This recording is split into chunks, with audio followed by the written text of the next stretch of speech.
Welcome students, welcome to my channel. तो आज मैं क्लास ले रहा हूँ आपकी और क्या कहते हैं, आज हम पढ़ेंगे साइटोस्केलेटन से आगे शुरू करे थे। लास्ट क्लासेस में हमने जो ऑर्गेनेलिज थी वो सारी कर ली थी और अब तो देखिए पेपर में आने वाला है, पर ये वाले पेपर तक तो आई थिंक मैं ये गारंटी नहीं दे सकता हूँ कि ये कवर हो जाएगा, क्योंकि देखिए अब पेपर है तो फिर उसके लिए है ना टाइम लगता है हर चीज़। देखिए मुझे तो टाइम लगता है कंटेंट लाने में, क्योंकि आई एम बिज़ी, है ना। तो ये जो है इससे पहले मैंने पढ़ाया था, पर ये है कि जो थोड़ी लॉन्ग टर्म की विजन से अगर कोई पढ़ रहा है, जैसे दिसंबर के विजन से पढ़ रहा है, तो उसके लिए सही है। ये यूनिट तो कवर होगा ही होगा और नए यूनिट्स भी होंगे। तो आप मेरे चैनल को ज़रूर सब्सक्राइब करें और ऋषभ लाइफ साइंसेस को। और मेरी जो वेबसाइट है rishabhlifesciences.in, वहाँ पर ये जो पीडीएफ्स हैं, है ना, आपको अब जैसे आपको लिखने की ज़रूरत नहीं है, तो आपको ये नोट्स जो है वो पीडीएफ में आपको मिल रहे हैं, आप वहाँ से बाय कर सकते हैं। तो आप एक बार ज़रूर विज़िट करें rishabhlifesciences.in। और ये जो मेरा चैनल है ऋषभ लाइफ साइंसेस यूट्यूब में, उसको तो सब्सक्राइब कर ही लीजिए, वहाँ पे पूरा कंटेंट आपको मिलेगा ही मिलेगा। तो चलिए बिना किसी देरी के हम शुरू करते हैं आज का लेक्चर साइटोस्केलेटन से रिलेटेड। और इसके नोट्स जो मैंने बनाए हैं, जो शॉर्ट नोट्स हैं, उसी से मैं पढ़ा रहा हूँ। तो साइटोस्केलेटन अगर मेनली हम देखें तो 3 प्रकार के होते हैं: एक्टिन फिलामेंट, इंटरमीडिएट फिलामेंट और माइक्रोट्यूब्यूल्स। तो है ना, ये सब 3 प्रकार के होते हैं। फिर इसके आगे हम पूरा इसकी थोड़ी डिटेल्स भी देखेंगे, है ना, जो इम्पोर्टेंट चीज़ें हैं, है ना, वो भी देखेंगे। बट अभी फ़िलहाल हम इसकी एक समरेटिकली इसको देख लेते हैं और इसका डिफरेंस देख लेते हैं साइटोस्केलेटन्स का। एक्टिन फिलामेंट को माइक्रोफिलामेंट भी बोलते हैं, है ना, और ये 7 नैनोमीटर के होते हैं। इंटरमीडिएट फिलामेंट जो होते हैं वो 10 नैनोमीटर के होते हैं, और माइक्रोट्यूब्यूल्स जो होते हैं वो 25 नैनोमीटर के होते हैं। एक्टिन फिलामेंट्स फ्लैक्सिबल होते हैं, बहुत ही फ्लैक्सिबल, ठीक है। माइक्रो फिलामेंट और एक्टिन फिलामेंट्स बहुत ज़्यादा फ्लैक्सिबल होते हैं। और रही बात इंटरमीडिएट फिलामेंट्स की, वो रोप लाइक होते हैं, जैसे रोप होती है ऐसे आपस में कॉयल, है ना, कॉयल होते हैं, जैसे रोप ऐसे ऐसे कॉयल होती है ना, इंटरलिंक्ड आपस में कॉयल सी होती है ऐसे, तो वैसे ही ये पूरा ऐसे ऐसे करके कॉयल होते हैं। वैसे ही जो माइक्रोट्यूब्यूल हैं वो कैसे होते हैं, होलो होते हैं। ये फ्लेक्सिबल है, ये रोप लाइक है, ये हॉलो है। इसको ये लीनियर भी है, और लीनियर बंडल्स में ये पाया जाता है। लीनियर बंडल्स में 3D नेटवर्क या 2D नेटवर्क जो है इसका ऐसा बनता है, 3D या 2D नेटवर्क इसका बनता है। और ये जो है रोप लाइक, ये मैश वर्क जैसे जाली होती है ना, जाली कैसी होती है एकदम, आपने देखा होगा, पूरी ऐसे बुनी सी होती है, बुनाई सी हुई होती है उसमें, वैसा मैश लाइक स्ट्रक्चर इसका होता है इंटरमीडिएट फिलामेंट्स का। और होलो प्रोटीन ट्यूबुलेंस जो है, ये माइक्रोट्यूब्यूल्स कहते हैं होलो, खोखले, अंदर से जैसे खोखले ऐसे होते हैं, अंदर से खोखले होते हैं ऐसे, है ना, खोखले होते हैं ये अंदर से। तो अगर बात करें one end attach to MTOC, इसका जो एक एंड होता है वो MTOC से अटैच होता है। MTOC की फुल फॉर्म होती है बेसिकली एक, हाँ, माइक्रोट्यूब्यूल ऑर्गेनाइजिंग सेंटर। वहाँ से क्या होता है, नई नई चीज़ें, बेसिकली सेंट्रोसोम भी उसे कह सकते हैं, हाँ, मतलब वहाँ से निकलते रहते हैं स्ट्रक्चर्स। रप्चर व्हेन स्ट्रेच, जब वो क्या कहते हैं स्ट्रेच होता है तो वहाँ से टूटता है, ऐसा होता है। और इसमें क्या है, न्यूक्लियर लैमिना, ये न्यूक्लियर लैमिना बनाता है। मैशवर्क सा होता है एक लैमिना, न्यूक्लियर लैमिना, जो न्यूक्लियर एनवेलप होता है उसके नीचे एक न्यूक्लियर लैमिना भी होता है, एक मैश लाइक स्ट्रक्चर होता है। फ्लेक्सिबल होता है, हाई ग्रेड टेंसाइल स्ट्रेंथ, इसकी टेंसाइल स्ट्रेंथ भी ज़्यादा होती है। और डो नॉट रप्चर, ये रप्चर नहीं करता, इंटरमीडिएट फिलामेंट रप्चर नहीं करता। ये माइक्रोट्यूब्यूल्स होता है, ये रप्चर करता है। और डू नॉट रप्चर, ठीक है, ये रप्चर नहीं करता। मैकेनिकल स्ट्रेंथ प्रोवाइड करता है सेल को, ठीक है, मैकेनिकल स्ट्रेंथ प्रोवाइड करता है। एक्टिन फिलामेंट्स की बात करें, ये सेल लोकोमोशन में मदद करता है, सेल की शेप बनाने में मदद करता है। एमेबॉइड मूवमेंट और फिलोपोडिया, बेसिकली मूवमेंट में एक्टिन फिलामेंट मूवमेंट में मदद कर रहा है। जिस प्रकार से ये फ्लेक्सिबल है तो ये मूव करते हैं, है ना। सेल लोकोमोशन सेल की लोकोमोशन में, सेल की शेप में, एमेबॉइड मूवमेंट में, अमीबा जैसे मूव करता है, ऐसे ऐसे करके अमीबा मूव करता है ना, बचपन में देखा होगा, तो वैसे एमेबॉइड मूवमेंट में। फिलोपोडिया, ये भी एक प्रकार का फंक्शन है इसका, फिलोपोडिया वगैरह ये सब इनका फंक्शन है जिसकी इसकी वजह से इनका मूवमेंट का फंक्शन आता है एक्टिन फिलामेंट की वजह से। तो एक्टिन फिलामेंट मूवमेंट में मदद कर रहा है। अगर हम मोटा मोटा देखें तो इंटरमीडिएट फिलामेंट जो होता है मैकेनिकल स्ट्रेंथ प्रोवाइड करने में मदद करता है। माइक्रो फिलामेंट्स जो होते हैं वो इंट्रासेलुलर ट्रांसपोर्ट में मदद करते हैं। इंट्रासेलुलर ट्रांसपोर्ट में हमने देखा होगा नहीं, अभी हम देखेंगे शायद, हाँ देखेंगे। ट्रांसपोर्ट अभी हमने पढ़ा नहीं ना, वो हम देखेंगे। गोल्जी हो गया, ईआर हो गया, लोकलाइजेशन। गोल्जी में लोकलाइजेशन बेसिकली जो कार्गो होता है उसको उठाकर लेके जाना वन एंड से दूसरे एंड पर, है ना वो। और जैसे जो जो क्रोमोसोम्स होते हैं जब वो आपस में सेपरेट होते हैं तो वो MTOC जो है वो ही उनको आपस में खींचता है, सिस्टर क्रोमेटिड्स को अपनी तरफ को लेके आता है। तो वैसे जो है वो माइक्रोट्यूब्यूल्स करते हैं। जब जो वाला आपको केस बताया, सिस्टर क्रोमेटिड्स जब सेपरेट होते हैं, जब नई सेल्स बनती हैं या सेल डिवीजन होती है, उसके दौरान ये सब देखने को मिलता है। तो ये मूवमेंट में मदद करता है, ये स्ट्रेंथ प्रोवाइड करता है इंटरमीडिएट फिलामेंट। और माइक्रोट्यूब्यूल जो है वो लोकलाइजेशन में, जो गोल्जी और ईआर की लोकलाइजेशन में मदद करता है। ठीक है, ये एक मोटे तरीके से अगर हम पढ़े तो ये मैंने आपको बता दिया। तो ये थोड़ी सी इसकी वो थी, अब हम डिटेल में पढ़ेंगे, है ना। यहाँ पे एक्टिन फिलामेंट और माइक्रो फिलामेंट जो हैं उन और माइक्रोट्यूब्यूल्स जो हैं उनके बारे में यहाँ पे एक इम्पॉर्टेंट बात लिखी हुई है कि उनमें कंसेप्ट ऑफ ट्रेडमिलिंग देखने को मिलता है और डायनामिक इंस्टेबिलिटी देखने को मिलती है। ट्रेडमिलिंग का कंसेप्ट क्या है? ट्रेडमिलिंग, आपने ट्रेडमिल को सुना ही होगा। जिम इक्विपमेंट है एक ट्रेडमिल, उसमें दौड़ते हैं तो जैसे बंदा दौड़ता है उसमें तो वो पीछे जाता रहता है, बंदा ऐसे उसमें दौड़ता रहता है तो पीछे जाता है। ऐसे इसमें भी ट्रेडमिलिंग कंसेप्ट है। आगे नए ATP मॉलिक्यूल्स जो हैं वो जुड़ते जाते हैं। जैसे यहाँ या नए जुड़ते हैं, यहाँ से निकलते जाते हैं, यहाँ से जुड़ते जाते हैं, यहाँ से निकलते जाते हैं, यहाँ से जुड़ते जाते हैं, ऐसे होता है। जैसे यहाँ नई ऐसा होता है। इसमें शायद मैंने पीछे यहाँ पे डायग्राम बनाया होगा कि नहीं, पता नहीं, आई डोंट नो, है ना। तो आपको समझना चाहिए, जैसे पीछे से निकल रहे हैं ATP के, हाँ ATP मोनोफॉस्फेट, बेसिकली मोनोफॉस्फेट निकल रहे हैं और आगे की तरफ को वो लगेंगे, आई थिंक, हाँ ADP से ATP। पर यहाँ पे इसमें एक डिफरेंस है। ATP एक्टिन के फिलामेंट में, एक्टिन ये वाला एक्टिन में, और माइक्रोट्यूब्यूल में ट्रेडमिलिंग और डायनामिक इंस्टेबिलिटी देखने को मिलती है। एक्टिन के केस में ATP होता है और माइक्रोट्यूब्यूल के केस में GTP होता है। बहुत ही क्रिस्प नोट्स बनाए हुए मैंने यहाँ पर, ठीक है।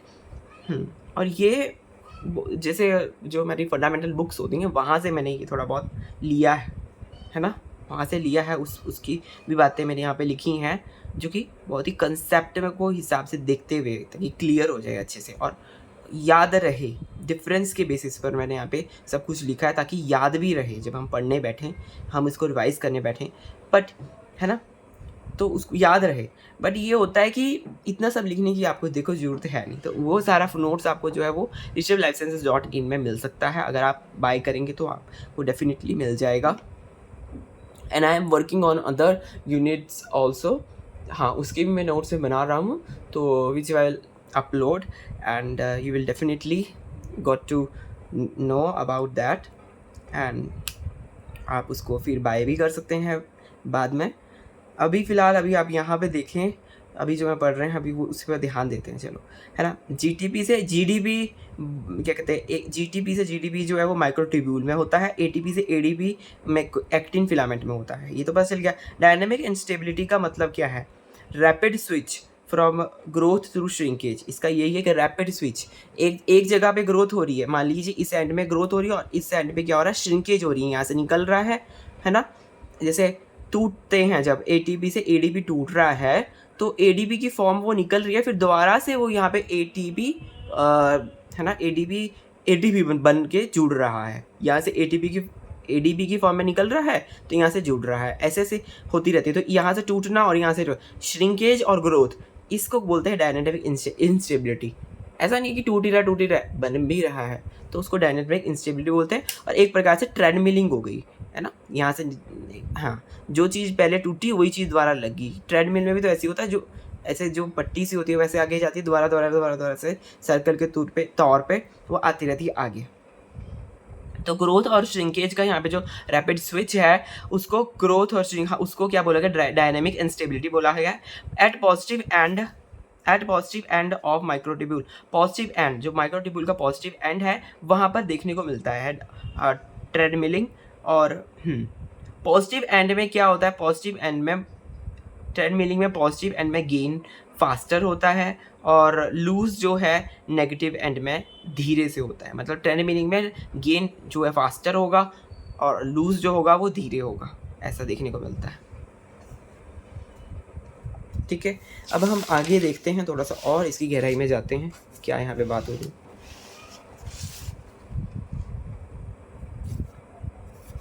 अब यहाँ पर अब हम एक एक करके सबको हम गहराई से पढ़ेंगे।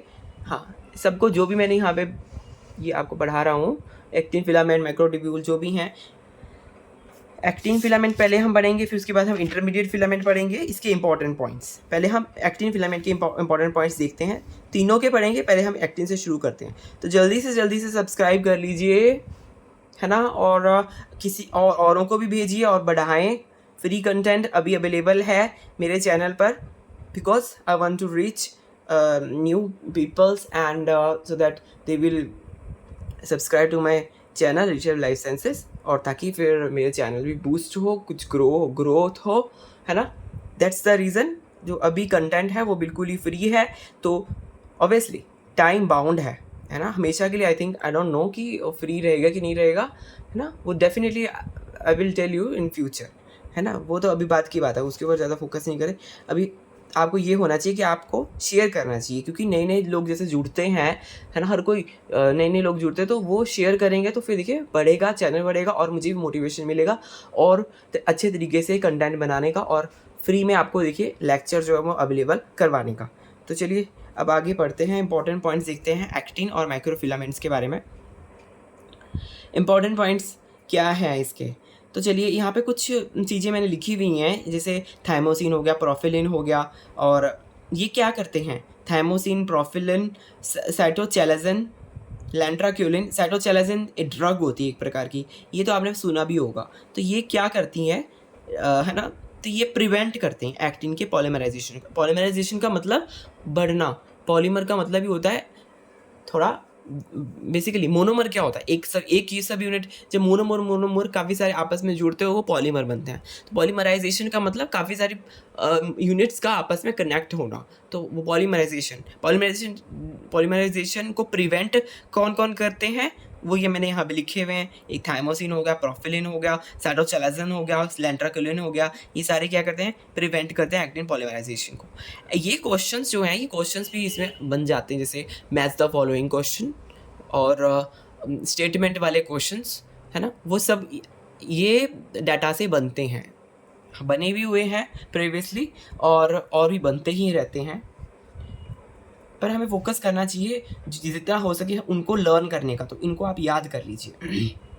जो तो PYQ में आते हैं उनको तो याद करना ही होता है ना, क्योंकि हो सकता है चांसेस, और उसके आसपास की जो नॉलेज है वो भी हमें याद कर लेनी चाहिए।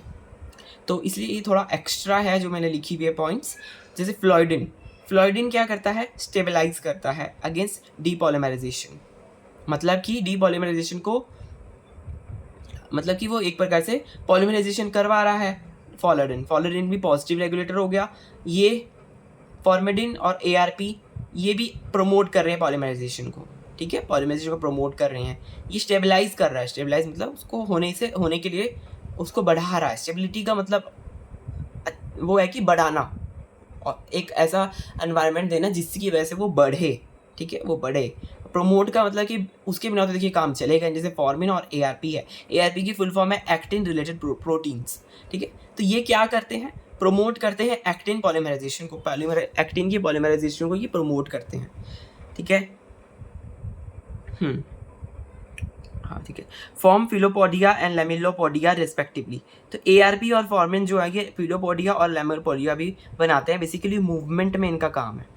फिलोपोडिया और लेमेलोपोडिया ये जो लोअर ऑर्गेनिजम्स होते हैं ना, उसमें मूवमेंट में ये होते हैं प्रेजेंट, उनकी बॉडी में फिलोपोडियाज होते हैं। आपने जूलॉजी में आई थिंक पढ़ा होगा, क्या किसी ने अगर जूलॉजी करी है मास्टर्स और BSc, तो देखिए आज BSc में तो करी होगी जूलॉजी, तो उसमें हमने ये सब पढ़ते हैं, फिलोपोडिया, लेमिलोपोडिया, इन सब के बारे में पढ़ते हैं। तो शायद उन्होंने, हाँ तो आपने शायद ये पढ़ा होगा, तो कि ये सब जो है ये मूवमेंट में मदद करते हैं। तो यहाँ पे मैंने लिखे हैं। तो देखिए पॉजिटिव वाले भी हो गए, नेगेटिव वाले भी हो गए। नेगेटिव वाले कौन से? साइटोसिलाजिन, लैंट्राक्युलिन, थाइमोसिन एंड प्रोरोपिल। ये पॉलीमराइजेशन को प्रिवेंट कर देते हैं, मतलब पॉलीमराइजेशन नहीं होने देते। और फ्लोइडिन, फॉर्मिन और ARP पॉलीमराइजेशन करवाते हैं। ठीक है, ये हो गया। पॉजिटिव भी है, नेगेटिव भी है, दोनों है हमारे पास, क्योंकि दोनों प्रकार की रेगुलेशन जरूरी है। पॉजिटिव भी जरूरी है, जहाँ पे पॉजिटिव है वहाँ पे पॉजिटिव भी है, जहाँ पे नेगेटिव है वहाँ पे नेगेटिव रेगुलेशन भी जरूरी होती है। ऐसा नहीं है कि अच्छा ही पॉजिटिव ही होना चाहिए, मतलब वो डिपेंड करता है सिचुएशन के हिसाब से।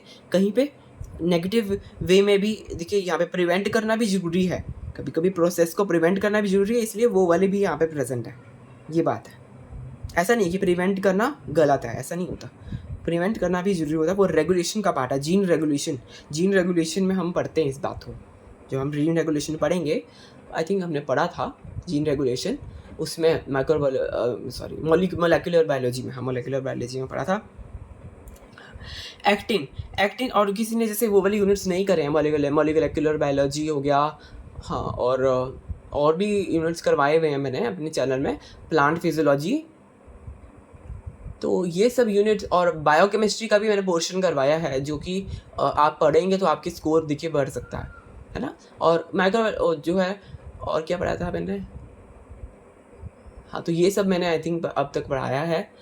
हाँ, तो और भी सेल वैल्यू चल रहा है, तो ये तो अभी हो ही रहा है, और यूनिट्स भी आएंगे ही आएंगे, तो आप ज़रूर सब्सक्राइब करें ऋषभ लाइफ साइंसेस को। चलिए अब आगे चलते हैं। मायोसिन के 2 प्रकार के मायोसिन होते हैं, जैसे मायोसिन 2, मायोसिन 3, ऐसे तो बहुत होते हैं, पर मैंने यहाँ 2 ही लिखे हैं। मायोसिन 1 जो होते हैं ऑल टाइप्स ऑफ सेल में होता है, हर प्रकार की सेल में देखने को मिलता है। मायोसिन 2 जो है वो मसल सेल्स में देखने को मिलता है, जो मसल्स होती हैं उनमें देखने को मिलता है। मायोसिन में हेड डोमेन होता है, टेल डोमेन होता है। हेड डोमेन जो होता है वो ATP की एक्टिविटी करवाने में मदद करता है। ATP activity enables it to move. ATP activity जो होती है उसके वो मूव करने में मदद होती है उससे। टेल डोमेन जो है वो बेसिकली डिटरमाइन करता है what type of cargo it drag, कि कौन से कार्गो जो भी कई सारी चीज़ें देखिए ट्रैवल होती हैं, ट्रांसपोर्ट होती हैं with the help of these क्या कहते हैं, actin filaments, micro filaments. Myosin basically transport ही करता है बेसिकली, है ना। तो इन सब का है ना, टेल डोमेन का क्या फंक्शन है, हेड डोमेन का क्या फंक्शन है, ये थोड़ा मैंने यहाँ पे डिटेल में लिख लिया है। हेड का मतलब ATP एक्टिविटी, तो हेड मेन है तो ATP एक्टिविटी मेन है, तो ऐसे याद रख सकते हैं। Enables it to move. And tail domain determine with cargo, और टेल से ये पता चलेगा कि कौन सा कार्गो उसमें अटैच होगा। और वो ऐसा क्यों पता चल रहा है, ऑब्वियसली उसमें कुछ सीक्वेंस होंगे, वो उसी टाइप के कार्गो के साथ आई थिंक ज्वाइन कर पाएंगे, जिसमें वो क्या कहते हैं, जिसको जो क्या कहते हैं कैपेबल है मूव करने के लायक है, उस वो वाले के हिसाब से। रो प्रोटीन फैमिली जो है उसके बारे में पढ़ लेते हैं। रो प्रोटीन फैमिली जो है ये मोनोमेरिक GTPase प्रोटीन होते हैं। कौन से होते हैं? मोनोमेरिक GTPase प्रोटीन होते हैं। ये कैसे? मोलेकुलर स्विचेस होते हैं, ये मोलेकुलर स्विचेस होते हैं, जैसे कि जब GTP बाउंड होता है, स्विच का मतलब क्या होता है, किसी चीज़ को शुरू करना या ऑन या ऑफ। जो नॉर्मल स्विच होता है बिजली वाला, तो उसका काम क्या, ऑन करना ऑफ करना। तो वैसे ही इसको स्विचेस, मॉलिक्यूलर स्विचेस के रूप में दिया गया है, मॉलिक्यूलर लेवल में, ठीक है। जैसे कि ATP बाउंड जब है, ATP bound GTPase protein, GTP जब बाउंड होगा तो एक्टिव होगा, GDP बाउंड होगा तब इनएक्टिव होगा। GTP क्या है? एक्टिव स्टेज है। ट्राईफॉस्फेट जब डाईफॉस्फेट वाला होगा तो इनएक्टिव होगा, तो ये प्रकार का स्विच हो गया। तो ये बात याद रखनी है, ठीक है। ये रो प्रोटीन फैमिली वाले जी के ट्रिगर करते हैं एक्टिन पॉलीमराइजेशन को, एक्टिन की पॉलीमराइजेशन को ये ट्रिगर करते हैं, ठीक है, बढ़ा रहे हैं एक्टिन की पॉलीमराइजेशन को। फिलामेंट बंडलिंग को करते हैं, ठीक है, 2 काम कर रहे हैं, एक्टिन की पॉलीमराइजेशन करवा रहे हैं, फिलामेंट की बंडलिंग करवा रहे हैं। फॉर्म फिलोपोडिया, यहाँ पे फिलोपोडिया का बेसिकली एक्टिन जो होता है वो मूवमेंट में करता है, तो फिलोपोडिया एक एग्जांपल जो है वो लिया हुआ है, फॉर्म फिलोपोडिया फॉर क्रॉलिंग। ऐसे तो कई जगह है एक्टिन जो है वो प्रेजेंट होता है, ठीक है। तो फिलोपोडिया का यहाँ पे एग्जांपल लिया हुआ है, तो उस हिसाब से देखिए आप समझिए कि देखिए फिलोपोडिया में क्रॉल करने में मदद करते हैं फिलोपोडिया। तो वहाँ पे देखिए एक्टिन पॉलीमराइजेशन और फिलामेंट बंडलिंग जो है वो फिलोपोडिया बनाती है, जो कि क्रॉलिंग में मदद करता है। और with the help of myosin 2 की मदद से मायोसिन 2 भी यहाँ पे देखिए काम कर रहा है, ठीक है, वो भी यहाँ काम कर रहा है। मोटर प्रोटीन है ये, मायोसिन जो है मोटर प्रोटीन है, तो ये भी यहाँ पे काम कर लेता है, ठीक है। जी प्रोटीन जो है रोग फैमिली में जी प्रोटीन भी होते हैं। वो कौन से होते हैं? ट्राइमेरिक होते हैं या मोनोमेरिक होते हैं।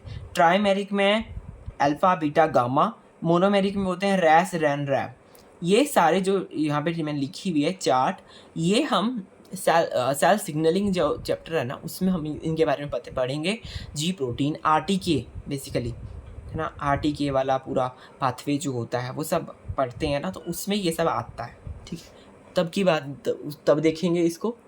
अभी हम तो ये था हमारा हाँ हमारे इंपॉर्टेंट पॉइंट्स जो थे एक्टिन और माइक्रोफिलामेंट से रिलेटेड, वो हमने पढ़ लिए। अब हम पढ़ते हैं important points related to intermediate filaments. Intermediate filaments basically ना ज़्यादा फ्लेक्सिबल है ना ज़्यादा हार्ड है ना। हार्ड होंगे तो वो ब्रिटल होंगे, मतलब टूट सकते हैं, रप्चर हो सकते हैं। फ्लेक्सिबल जो है वो नहीं होते रप्चर, वो फ्लेक्सिबल होते हैं, है ना। ये बीच टाइप के हैं, हाँ इन दोनों के बीच में। तो अब ये बीच के हैं तो बेसिकली ये क्या करते हैं, एज ए नेटवर्क बनता है इसका। जैसे मैंने न्यूक्लियर लैमेला का यहाँ पे एग्जांपल दिया हुआ है। न्यूक्लियर लैमेला वो क्या है, वो इंटरमीडिएट फिलामेंट है, फॉर्म डेस्मोसोम्स। तो डेस्मोसोम इंटरमीडिएट फिलामेंट से क्या बनता है, डेस्मोसोम्स बनते हैं। डेस्मोसोम्स क्या है, attach to plasma membrane at cell cell junction जो है उसमें ये अटैच होते हैं, anchor to plasma membrane at cell junction. Cell junction के पास ये डेस्मोसोम्स जो हैं फॉर्म होते हैं, उनमें एंकर होते हैं प्लाज्मा मेम्ब्रेन में, वो यही बनते हैं। और एक क्या बनाएंगे डेस्मोसोम्स जब सेल जंक्शंस के थ्रू करेंगे, एक नेटवर्क बनाएंगे, एक मैशवर्क बनाएंगे, मैश जाली की तरह एक स्ट्रक्चर बनेगा, इसको न्यूक्लियर लैमिना बोलते हैं, ठीक है, वो बन जाएगा। तो ये एक इंपॉर्टेंट पॉइंट था। न्यूक्लियर लैमिना कैसे बन रहा है, डेस्मोसोम्स की वजह से बन रहा है। जब वो जुड़ रहा है, एंकर हो रहा है, किससे जुड़ रहा है, प्लाज्मा मेम्ब्रेन से और सेल जंक्शन से जुड़ रहा है। ये सारी जितने भी सेल जंक्शंस हैं ये भी उसका वाला पार्ट है, कैम्स का पार्ट है, सेल एडिशन मॉलिक्यूल्स जो होते हैं उसका पार्ट है ये जंक्शंस वगैरह, है ना। तो वो हम बाद में पढ़ेंगे। ये भी एक प्रकार का वही है, न्यूक्लियर लैमेला भी वहीं भी हम पढ़ते हैं इसको। तो ये सेल सिग्नलिंग में आता है ये वाला टॉपिक, तो तब की बात है वो तो। बट उससे पहले हम देखते हैं यहाँ पे जो मैंने लिखा है, इस यहाँ पे इंटरमीडिएट फिलामेंट्स के मैंने टाइप्स लिखे हैं फ्रेंड्स। तो आप देखिए इंटरमीडिएट फिलामेंट्स जो हैं वो दो प्रकार के हो गए, एक साइटोप्लाज्मिक हो गया और एक हो गया एक लैमेंस हो गया, न्यूक्लियस वाला बेसिकली। एक साइटोप्लाज्मिक हो गया, एक न्यूक्लियस वाला हो गया। साइटोप्लाज्मिक में आगे रहते इनकी टाइप्स हैं, केराटिन फिलामेंट्स है फर्स्ट। केराटिन फिलामेंट्स में दो प्रकार के हैं, एसिडिक वाले हैं, बेसिक वाले हैं। ध्यान से देखो, एक एक वर्ड जो मैंने नोट्स का लिखा है ना, एक एक वर्ड्स के पीछे बहुत गहराई है, ठीक है। तो इसलिए थोड़ा ऐसा लग सकता है कि यहाँ पे बहुत ज़्यादा कंजस्टेड हो रहा है, पर नहीं, वो फिर जब हम रिविजन करते हैं ना तो रोड मैप्स चाहिए होते हैं, दिमाग में छप जाए, उसको अच्छे से जब दोबारा पढ़ेंगे तो हमारे दिमाग में छप जाती है ये सब बातें। तो इसलिए मैंने ये इसी प्रकार से लिखी हैं ताकि हमारे दिमाग में छपें। और अगर आपको टाइम वेस्ट नहीं करना है, आप चाहते हैं कि आपका टाइम वेस्ट ना हो, तो आपको सिर्फ बाय कर लेना है ना। देखिए हर जगह आपको टाइम बचाने का देखना चाहिए कि टाइम कैसे बच रहा है। आपका टाइम बच रहा है, मैंने ये अवेलेबल करवा रखी है, rishabhlifesciences.in जो मेरी वेबसाइट है वहाँ पर है ये नोट्स की PDF। तो वहाँ से आप इसको डाउनलोड करें और मेरे लेक्चर्स को देखें, स्पीड में देखें, जैसे मर्जी देखें, और अच्छे से पढ़े रिवाइज़ करें, 1 बार 2 बार 3 बार 4 बार जितनी बार भी हो सके रिवाइज़ करें, आपका यूनिट जो है वो पक्का हो जाएगा। तो इसलिए आप इसको देख सकते हैं, बाय कर सकते हैं। तो मैंने देखिए अवेलेबल करवा दिया है अपने एंड पर, अब आपके ऊपर डिपेंड करता है। अदरवाइज़ आपको बहुत ज़्यादा टाइम लग जाएगा अगर आप खुद लिखेंगे, और वो बहुत ही आई थिंक सही बात नहीं होएगी, क्योंकि देखिए मैंने लिख लिया है ना, टाइम बच गया है। तो अब आपके ऊपर डिपेंड करता है, ठीक है। हाँ, केराटिन फिलामेंट्स हो गया। केराटिन फिलामेंट्स जो है in epithelial tissue strength integrity provide करता है।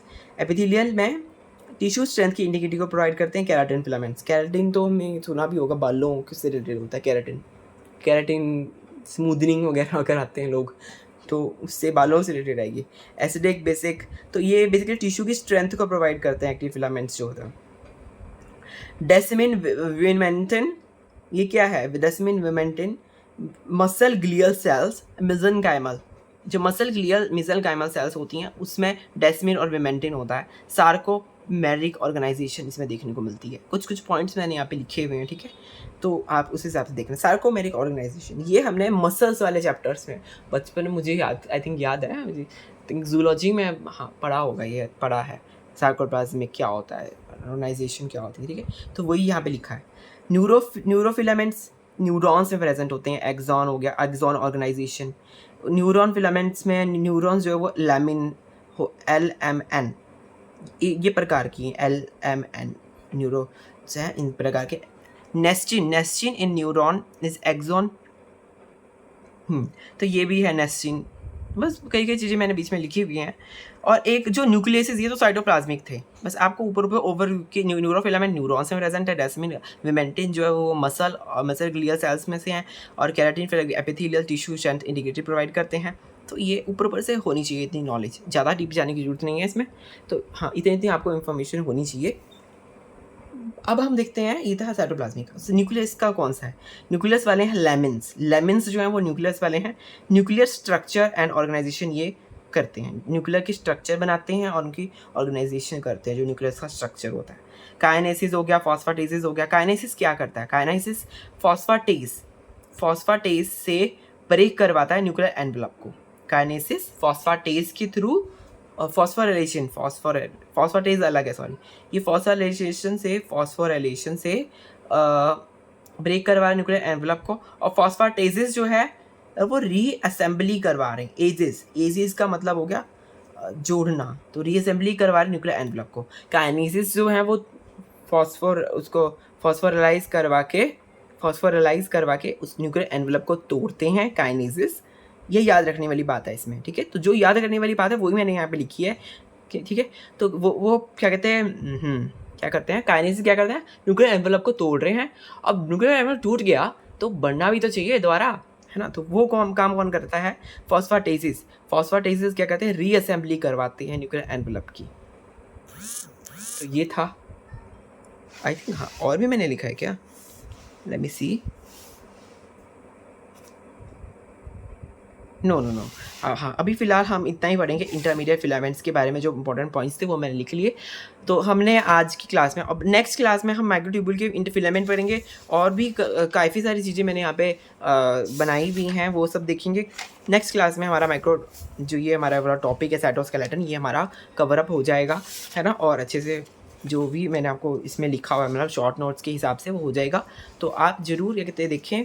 अगर आपने लास्ट क्लासेस नहीं देखी आप वो भी देख सकते हैं। तो आज की क्लास में हमने पूरा पहले इसके डिफरेंस देखा, फिर उसके बाद हमने माइक्रोफिलामेंट में जो कॉमन पॉइंट्स हैं वो देखे, है ना। फिर उसके बाद हमने इंपॉर्टेंट पॉइंट्स देखे माइक्रोफिलामेंट के, और हमने देखे इसके इंटरमीडिएट फिलामेंट के। तो ये इन दो चीज़ों की हमने ये पढ़ लिया। और अच्छे से आपको कैसा लगा आप ज़रूर मुझे बताएं। और सब्सक्राइब करें चैनल को और लाइक करें वीडियो को, ताकि मोटिवेशन मिले। और बाकी आपको पता ही है, ऋषभ लाइफ साइंसेज मेरा चैनल है, इसको ये है। और rishabhlifesciences.in यहाँ पे PDF अवेलेबल है, वहाँ से आप बाय कर सकते हैं। तो मिलेंगे नेक्स्ट वीडियो में। आज के लिए इतना ही, bye bye, have a nice day.